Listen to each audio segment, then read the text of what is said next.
जनमी गणेश जी का तीनों घरवा सोहर होला हो। बाबू के दादी जी केने बने? दादी जी सब लोग सुत गए बगा घर में जाके, सब लोग सामने आके बैठ गए। बाबू के बाबा जी, बाबू के दादी जी सब। हाँ मुन्ना भैया इशारा कर रहा बानी कि सोहर ऐसे खाली हाथ ना होला, सोहर में मोहर लागेला। मोहर लागेला। भाई 10 20 50 से काम ना चलेला। भाई जी ढोलक बजाओ तो ना, हाय हाय इनके ढोलक के पुजाई होला, साथे साथे इन्हों के पुजाई होला। इन्हों के चिन्हा दियाला, लोहा ठेका के इनके चिन्हा दियाला। 501 रुपया दक्षिणा लागेला।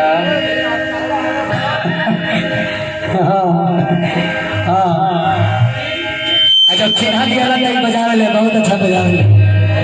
पाल्टा के पाल्टा। अरे कहाँ में राम जी जन्म ली कहाँ में, ये भइल का ये न भइल कृष्ण जन्म में हो। ये जैसे कोनिया बनी में बदल गया। ए ललना कहाँ में जाऊं कर सजी घर में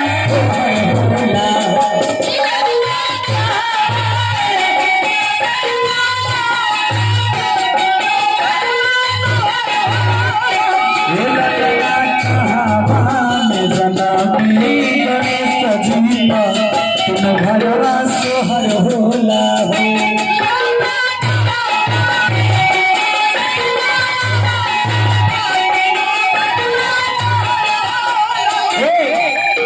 अयोध्या में राम जी जन्म लिया, मथुरा में कृष्ण जी हो।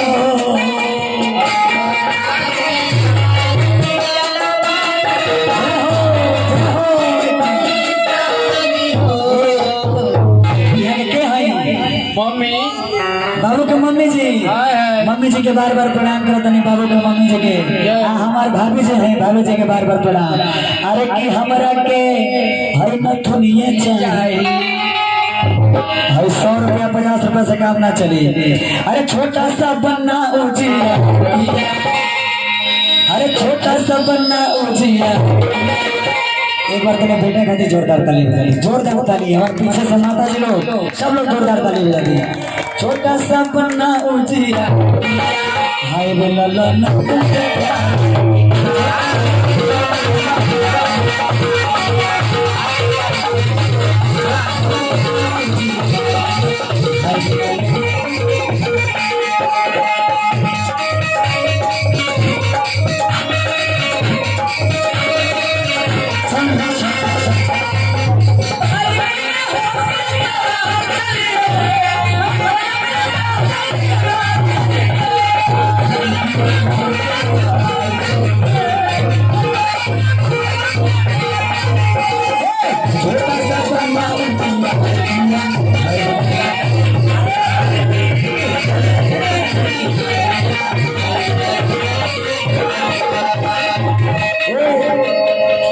बाबू के दादी जी बड़ी खुश बानी,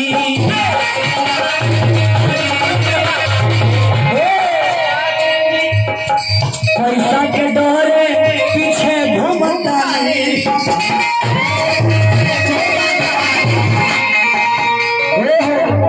देखिए जब बड़ी खुशी के बात होला तो घर में सोहर होला।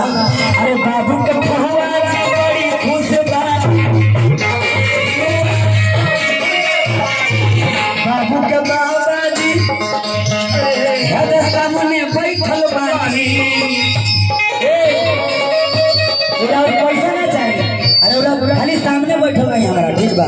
भगवान से मंगल बाकी काम एक बार तनी जोरदार ताली बजा दी। बाबा जी के बार बार प्रणाम करत तनी, तनी हंसत रही।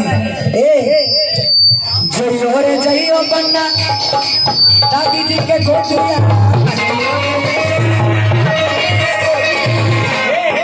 दादी जी के गोटिया हो, दादाजी के गोटिया।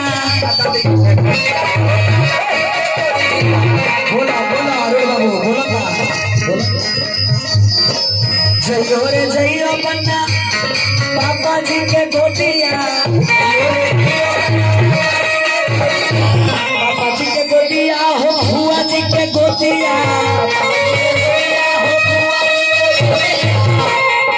बाबू के मौसी जी आई बड़ी कि ना आई बड़ी तो कहने बड़ी बोला के ले आई हम जाए बोला के ले आएंगे बाबू के मौसी जी आवाज सुनत है तो 1011 रुपया लेके जल्दी आ जाए हाजिर हो नहीं तो अगर बाबू के मौसा जी के हम बोला के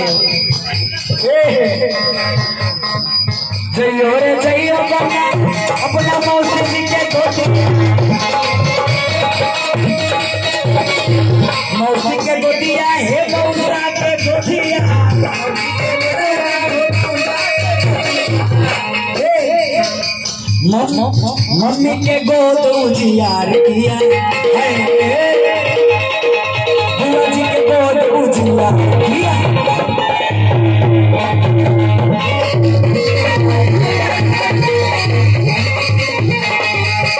उजियार किया में तुमसे प्यार भैया राम प्रवेश देखिए राजकुमार भैया ठीक बा कॉल गए कि हमको न चले बाबा हरे अपने दरबार में लेकिन न चला नहीं इस झूठे संसार में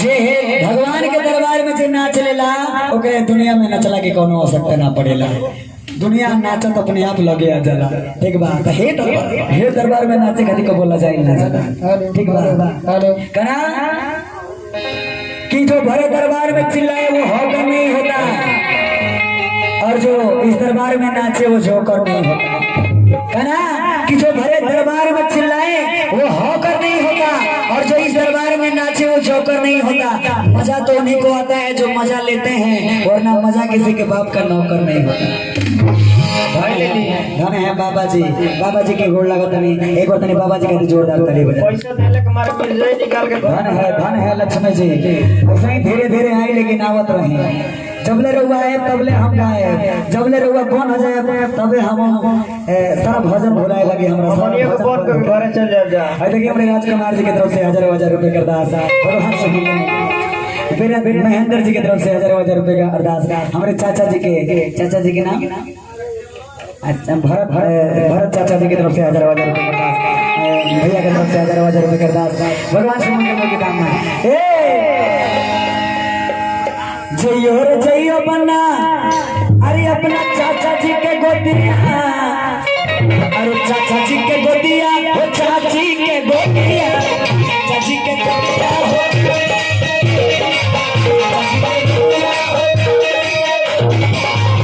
राजकुमार भैया आई ना तोने मने तेरे ही लेके जाए ए भैया मोना भैया एक बार रहते रहो हमारे साथ अपने मनोरंजन करेगा आई ना ए भैया भाई देखिए हाय से चाचा के वो जी रोरो ठोक कर लाग सकेला वही जा हम माना ना करे अरे वो मनोकामना पूरा हो गई ए भुआ जी के गोद उजिया किया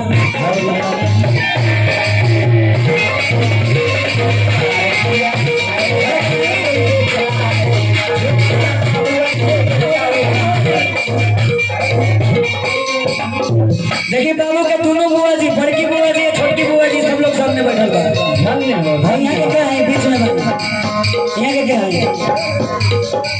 अच्छा जी सब लोग को बार प्रणाम ए छोटा सा बन्ना उजिया हाय रे लल्ला